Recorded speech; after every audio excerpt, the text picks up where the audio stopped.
This video will demonstrate how to take a brand new 30-06 rifle cartridge case and resize it to go to 25-06. Importantly, there will be an intermediate step or two, and the first one of which will be to anneal the brand new case in order to shape it properly. So why don't we go ahead and do that before we go any farther.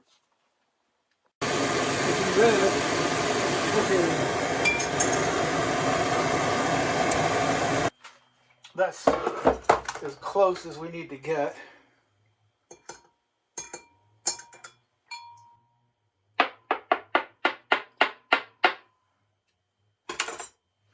Now we'll air it out. That's pretty good. That's about what I'd like to shoot for. Now that the case has been annealed properly, we're ready to go ahead and lubricate it and run it through the 7mm Mauser die in order to bring the case mouth diameter down to 7mm. Now with the case fully lubricated, using a very good lanolin type wax, we're just going to go ahead and push this up into the 7mm die, meaning we're going to 284. So let's just gently rock that up and then check it. Needs a little bit more. You're going to get a slight bulge, which is okay.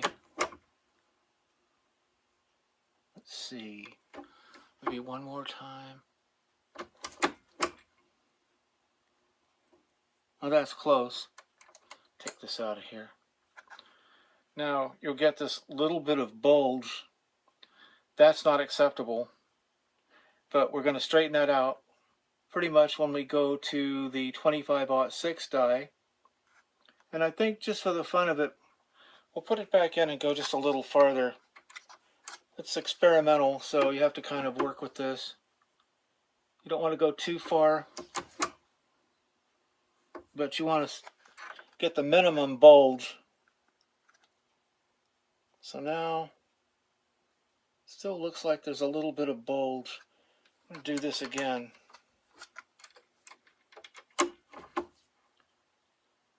Incidentally, the length is going to come out different. It's going to be longer, so trimming will be required. I'll get to that though. Now I got some more of that bulge out of there,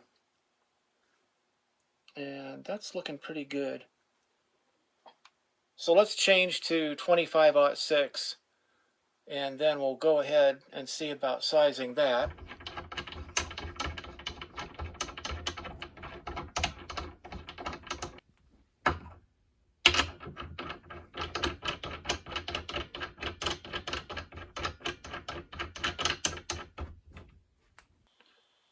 We really just want to ease that in there. No need to get rough with it. A little bit of an experiment. And then just let it ride on up. You don't have to push it real hard. Just let it go. And that's it. I think that one's it. Let's take a look. Well, that looks pretty good. I think so. I think we're right on it. So now we go to the final step.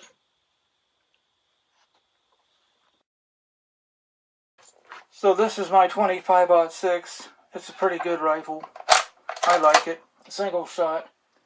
Now let's take this case that's got the slight amount of bulge that I can see. You probably can't see it. And all we're going to do is just chamber it and then gently just sort of close on it. Normally you'd never do that, not with a live round or any other round, but in order to get that little bit of bulge out, that's what I had to do. And it looks pretty good. So let's take a look at the both of these again just to compare what we had versus what we just got. So here we are at the end. We've actually made the next case. The one on the right we had previously, there's the bright line there. Doesn't do any harm. There's no bright line on this one. I'm a little bit better at making it now.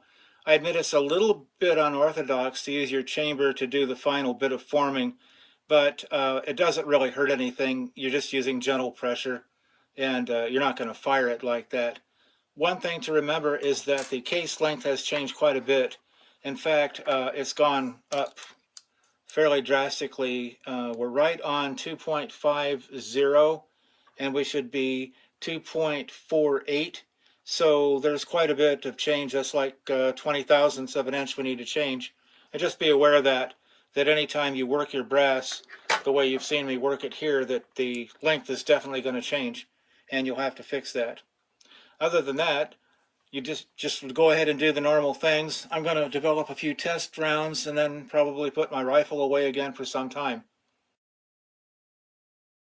With my Dremel tool and a dental burr installed, I can just simply take that 30 away, and in that manner I can avoid confusing this case with any other. I decided I'd make one more just to be sure, and the third one was the charm. This one really turned out nicely. In fact, when I put this on the rifle, it didn't even take any pressure.